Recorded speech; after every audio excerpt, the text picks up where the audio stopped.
Κύριε Παπασιδέρη, καλώς ήρθατε. Είναι χαρά και τιμή δική μου και του HuffPost που κάνουμε αυτή την κουβέντα. Ευχαριστώ πολύ για την τιμητική πρόσκληση.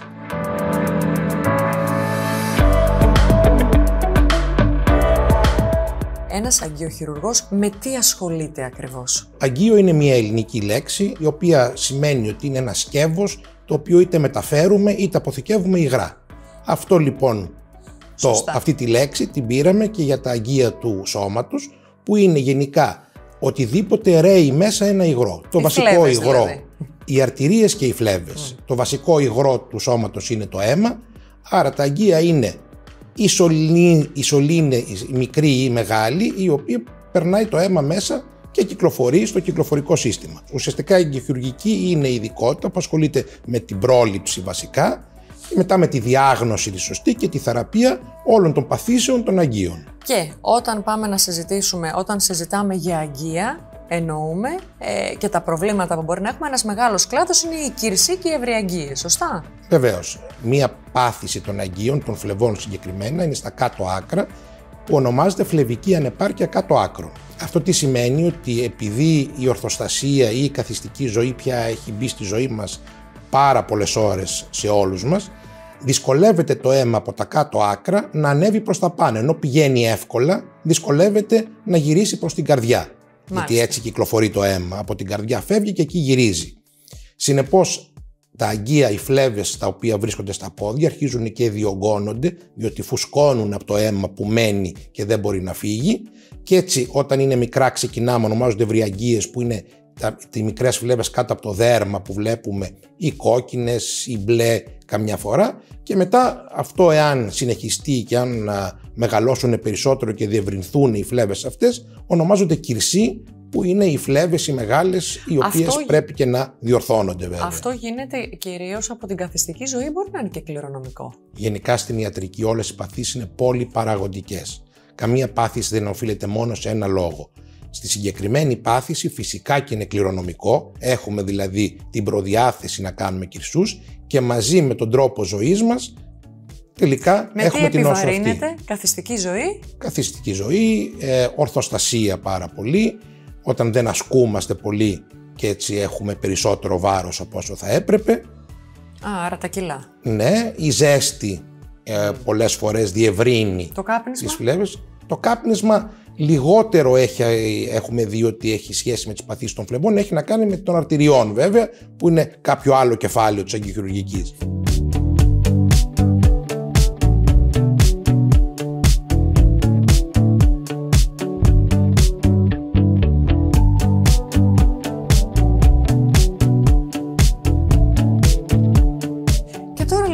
Τι σύγχρονες μέθοδοι υπάρχουν για την αντιμετώπιση των κυρσών και των ευρυαγγείων? Εδώ πρέπει να τονίσουμε ότι οι φλέβες στα κάτω άκρα και η φλεβική ανεπάρκεια έχει μεγάλη σχέση με τη θρόμβωση, με τη θρόμβοεμβολική νόσο. Δηλαδή προδιαθέτει στο να πάθουμε μια θρόμβωση, που σημαίνει να πήξει το αίμα μέσα στα αγγεία, μέσα στις φλέβες.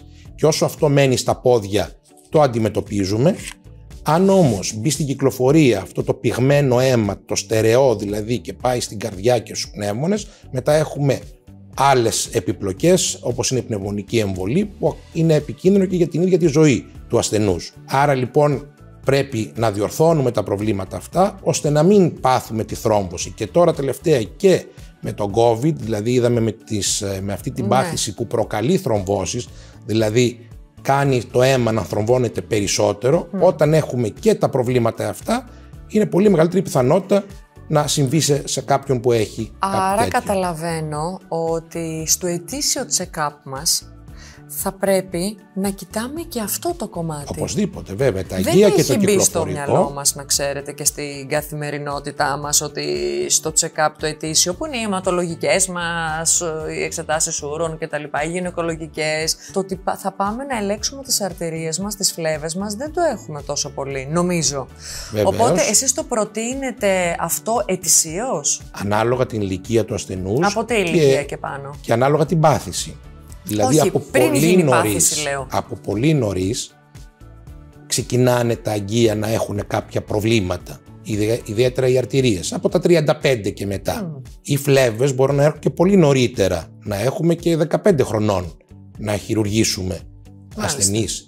Οπότε, ανάλογα με το τι θέλουμε, πρέπει να πηγαίνουμε και να κάνουμε το τεστ από νωρίς. Ποιο είναι το τεστ, ποια είναι η εξέταση? Σήμερα πια, με την εξέλιξη και των τεχνολογικών μέσων της ιατρικής, έχουμε τον υπέρηχο, ο οποίος στην δική μας ειδικότητα ονομάζεται triplex στα ελληνικά. Πώς λέμε triplex καρδιάς, τώρα Ακριβώς. κάνουμε triplex. Triplex αγγείων. Δεν είναι κάτι επικίνδυνο, είναι κάτι απλό και βλέπουμε από μέσα τα αγγεία, την κυκλοφορία, αν έχει ξεκινήσει κάποια νόσος ή αν υπάρχει κάποια νόσος που δεν μας δίνει συμπτώματα, και έτσι έχουμε με ένα απλό και εύκολο και χωρίς να είναι δαπανηρό όπως είναι οι αξονικές και μαγνητικές που είναι κάτι πιο δύσκολο. Και θέμα δεκαλέπτου δηλαδή, φαντάζομαι. Ακριβώς, μπορεί να έχουμε μια πλήρη εικόνα. Αυτό το προτείνεται να το ξεκινάει ο άνθρωπος από τα 35 και μετά ή πιο νωρίς να κάνει ένα τρίπλεξ για πρώτη φορά? Όσον αφορά τις φλέβες, από πιο νωρίς.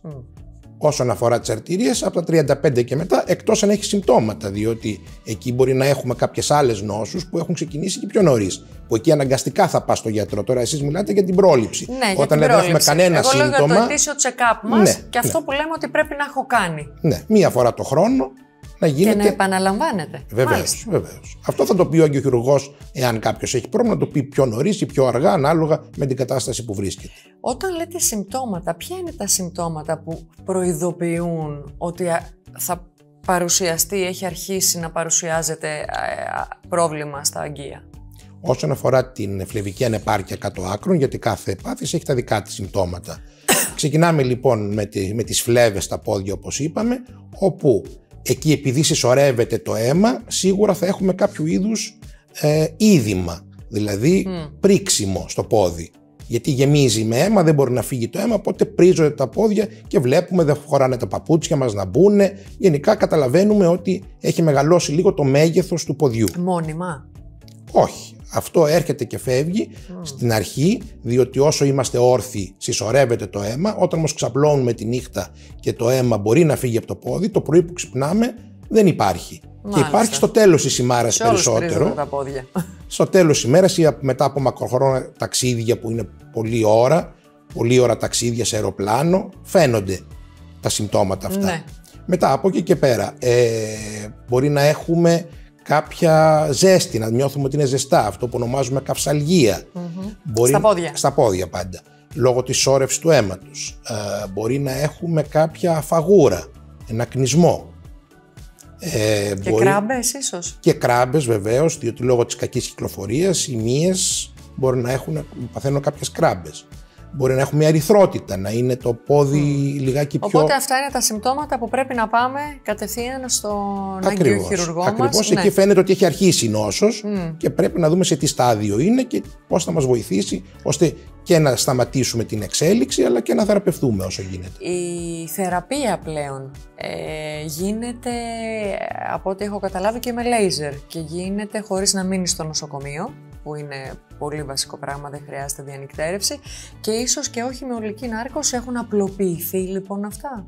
Βεβαίως, η χειρουργική θεραπεία, γιατί ο αγγειοχειρουργός, να τονίσω, δεν είναι μόνο χειρουργός, δίνει και φάρμακο και μπορεί να θεραπεύσει μια νόσο μόνο με φάρμακο και χωρίς χειρουργείο. Όπου χρειάζεται όμως θα προτείνει το χειρουργείο.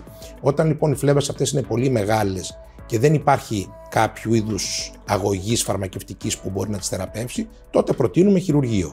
Το χειρουργείο αυτό ξεκίνησε πριν αρκετά χρόνια με το να βγάζουμε τις φλέβες, να τις εκριζώνουμε όπως ονομάζουμε. Όπως καταλαβαίνετε, να εκριζώνεις, να βγάζεις τις φλέβες είναι κάτι τραυματικό, τραυματίζονται και μικρά νευράκια, γίνονται και αιματώματα, είναι γενικά επεμβατικό. Η εξέλιξη βεβαίως της χειρουργικής στην ελάχιστα επεμβατική χειρουργική όσον αφορά την νόσο αυτή, έδωσε πολλές λύσεις, όπως ήταν οι ραδιοσυχνότητες, το λέιζερ, ο αφρός. Τι είναι ο αφρός? Ο αφρός είναι μια ουσία που βάζουμε μέσα στη φλέβα για να την κάψει και να την εξαφανίσει. Άρα δεν την βγάζουμε. Δεν τη βγάζουμε, όπως το ίδιο και με το λέιζερ. Έχουν απλοποιηθεί, δεν είναι κάτι δηλαδή που ο ασθενής πλέον θα του δημιουργήσει τόσο άγχος όσο στο παρελθόν. Όχι, το να μην κάνεις ολική νάρκωση, το να μην μείνεις σε νοσοκομείο, το να μπορείς να επιστρέψεις στη ζωή σου εύκολα είναι και στην καθημερινότητά σου. Σήμερα πια δεν μένει κανείς στο νοσοκομείο, μετά από μερικές ώρες γυρίζει σπίτι του περπατώντας, κανονικά. Πολύ πιο απλά τα πράγματα. Σε άλλα κράτη ήδη γίνονται και σε ιατρία, ούτε καν σε νοσοκομεία. Εμείς ακόμα εδώ πέρα προσπαθούμε να είμαστε σε νοσοκομείο, γιατί μπορεί να συμβεί κάτι, οπότε να υπάρχει μια μικρή επιλογή, να υπάρχουν τα μέσα. Γιατί το ιατρείο ακόμα είναι δύσκολο να έχεις όλα τα μέσα του νοσοκομείου, αλλά δεν έχει καμία διαφορά. Πάλι σε μερικές ώρες γυρίζεις σπίτι σου.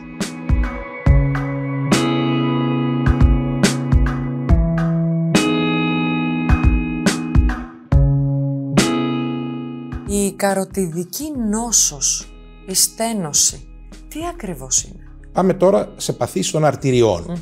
Ποια είναι η διαφορά αρτηριών με τις φλέβες? Είναι ότι οι αρτηρίες παίρνουν το αίμα από την καρδιά και το πηγαίνουν σε όλο το σώμα, ενώ οι φλέβες γυρίζουν το αίμα πίσω. Άρα, ενώ στις φλέβες, όπως είπαμε πριν, δυσκολεύεται να γυρίσει το αίμα, στις αρτηρίες, όταν έχουμε πρόβλημα των αρτηριών, δεν πηγαίνει εκεί που πρέπει. Και το αίμα μεταφέρει το οξυγόνο και την τροφή σε όλα τα κύτταρα του οργανισμού για να ζήσουν. Εάν δεν πηγαίνει οξυγόνο και τροφή, θα πεθάνουν τα κύτταρα. Μην ξεχνάμε ότι είμαστε ένας πολυκύτταρος οργανισμός, περίπου 100 τρισεκατομμύρια κύτταρα σε κάθε οργανισμό, σε κάθε άνθρωπο υπάρχουν. Όλα αυτά χρειάζονται να πηγαίνει αίμα, οξυγόνο και τροφή για να μπορούν να λειτουργούν, το καθένα κάνει τη δική του λειτουργία όπως μια κοινωνία.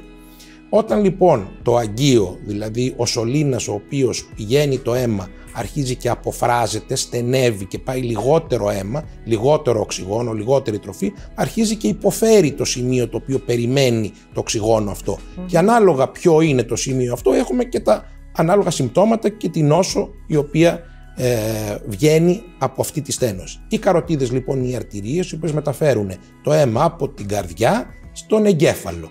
Καταλαβαίνετε ότι ο εγκέφαλος από το λαιμό. Καταλαβαίνετε ότι αν δεν πηγαίνει αίμα στον εγκέφαλο, δεν πηγαίνει οξυγόνο, τότε έχουμε αυτό που ονομάζουμε ισχαιμικό αγκιακό εγκεφαλικό επεισόδιο, κάτι πολύ σημαντικό, γιατί αν είναι μεγάλης έκτασης μπορεί να επιφέρει το θάνατο. Εδώ λοιπόν πρέπει να προλαμβάνουμε, και όταν ξεκινάει να αρχίζει να στενεύει η καροτίδα, πριν στενέψει τόσο πολύ ώστε να επιφέρει το εγκεφαλικό επεισόδιο, να προλαμβάνουμε ώστε να την διορθώνουμε, να πηγαίνει πάλι αίμα αρκετό. Εδώ να τονίσω και κάτι άλλο με την ευκαιρία αυτή, κάτι που είναι πιο σύγχρονο. Ενώ μέχρι τώρα λέγαμε ότι είναι μόνο εγκεφαλικό, έχει αποδειχθεί σιγά σιγά, γιατί δεν είναι εύκολο να αποδειχτούν επιστημονικά τα πάντα. Μπορεί να τα σκεφτόμαστε, αλλά πρέπει να τα αποδείξουμε. Ότι ακόμα και όταν πηγαίνει λιγότερο οξυγόνο σε έναν άνθρωπο, στον εγκεφαλό του λόγω της καροτιδικής νόσου, αρχίζει να μην έχει καλή μνήμη, να μην μπορεί να συγκεντρωθεί. Δηλαδή, ο εγκέφαλος δεν λειτουργεί σωστά. Είναι σαν ζαλισμένος. Αυτό ποια εξέταση μπορεί να δείξει, αν υπάρχει προδιάθεση, ίσως η αρχή βλάβης, δεν ξέρω. Το τρίπλεξ πάλι. Το ίδιο. Ακριβώς. Με το τρίπλεξ βλέπεις και αυτό. Βεβαίως. Πολύ σημαντικό το τρίπλεξ. Βεβαίως. Και τις καροτίδες λοιπόν. Ναι, βλέπουμε αν το αγκείο έχει στενέψει και πόσο έχει στενέψει και τι πρέπει να κάνουμε. Αν έχει στενέψει και χρειάζεται χειρουργική επέμβαση, είναι πάλι σχετικά απλή επέμβαση, όπως μας είπατε πριν, για τα πόδια? Δεν είναι το ίδιο απλή βεβαίως, διότι ενώ στα πόδια δεν υπάρχει καμία επιπλοκή, πολύ σπάνιο. Εδώ, οπωσδήποτε, τη στιγμή που χειρουργείς το αγκείο που πηγαίνει αίμα στον εγκέφαλο, μπορεί να υπάρξουν κάποιες επιπλοκές, πολύ λιγότερες βέβαια από το να το αφήσεις στενωμένο ή και αποφραγμένο και βουλωμένο και ότι αυτό συνεπάγεται. Άρα λοιπόν πάντα ο χειρουργός, πριν προτείνει χειρουργείο, κοιτάζει πόσο τις 100 είναι επιπλοκές αν το αφήσεις και δεν το χειρουργήσεις το οποιοδήποτε σημείο του οργανισμού, και πόσο εάν τελικά το χειρουργείς. Όταν αυτό είναι λιγότερο στο να το χειρουργείς, προτείνει χειρουργείο. Αυτό όμως δεν σημαίνει ότι δεν υπάρχουν και επιπλοκές. Σήμερα έχουμε, όσον αφορά τις καροτίδες, και την νέα μέθοδο, την ελάχιστα επεμβατική, που είναι με το stent. Με ένα μπαλονάκι και ένα stent, όπως γίνεται στην καρδιά, έτσι μπορεί να γίνει και στην καροτίδα, να μην χρειαστεί να την ανοίξουμε, από το πόδι να ανέβουμε και να βλέπουμε και να βάλουμε μέσα έναν νάρθηκα, όπως ονομάζεται αυτός, που ανοίγει το αγκείο πάλι. Βέβαια, ανάλογα τον ασθενή, ο αγκιοχειρουργός αποφασίζει ποια από τις δύο μεθόδους είναι η καλύτερη. Το στεν στο μυαλό μας έχει περάσει σε εμάς των απλών ανθρώπων που δεν είμαστε γιατροί ως πιο εύκολο πράγμα, ως επεμβατικά πιο εύκολο. Οπότε έχει φτάσει η επιστήμη και σε αυτό και δίνεται και αυτή η δυνατότητα, εάν και εφόσον ο γιατρός κρίνει. Μάλιστα. Τώρα, άλλα θέματα που απασχολούν ή ασθένειες που προέρχονται από τα αγκεία, σοβαρές? Εδώ να τονίσουμε ότι οι παθήσεις των αρτηριών, όπως ξεκινήσαμε με την καροτίδα, έχουν να κάνουν και πάρα πολύ και με το κάπνισμα. Το κάπνισμα προκαλεί βλάβες στα αγκεία, τη στενεύει και αυτό πρέπει να το έχουμε υπόψη μας. Εκτός λοιπόν από τις καροτίδες που πηγαίνει το αίμα στον εγκέφαλο, έχουμε και τις αρτηρίες που πηγαίνει το αίμα στα κάτω άκρα, στα πόδια. Εκεί λοιπόν, όταν υπάρχουν οι συνθήκες, αρχίζει και εκεί και αποφράζονται οι αρτηρίες αυτές, δεν πηγαίνει αίμα στα πόδια. Ξεκινάμε με το να βλέπουμε τις τρίχες να πέφτουν στους άντρες, γιατί επειδή δεν πηγαίνει οξυγόνο δεν μπορούν τα κύτταρα να δημιουργήσουν την τρίχα. Μετά αρχίζει το σύμπτωμα της διαλείπουσας χολότητας, όπως ονομάζεται, δηλαδή το να περπατάμε και να πονάμε και να σταματάμε λίγο, να πηγαίνει λίγο αίμα, να σταματάει ο πόνος και να ξαναπροχωράμε λιγάκι.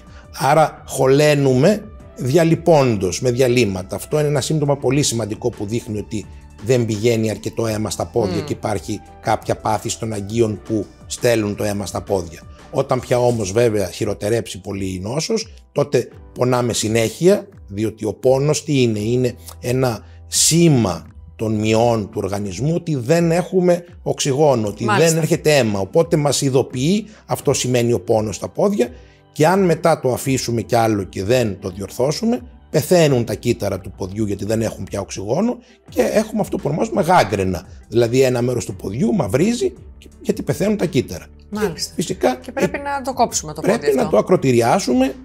Όσο οι συνθήκες είναι καλύτερες στις δυτικές, στο δυτικό κόσμο, τόσο και λιγότεροι ακροτηριασμοί γίνονται, αλλά πάντα βλέπουμε ανθρώπους που αμελούν την υγεία τους και τις αρτηρίες και έτσι φτάνουμε σε αυτό το σημείο. Και μπορεί να πεθάνει και ο ίδιος ασθενής βέβαια, αν δεν ακροτηριαστεί αμέσως.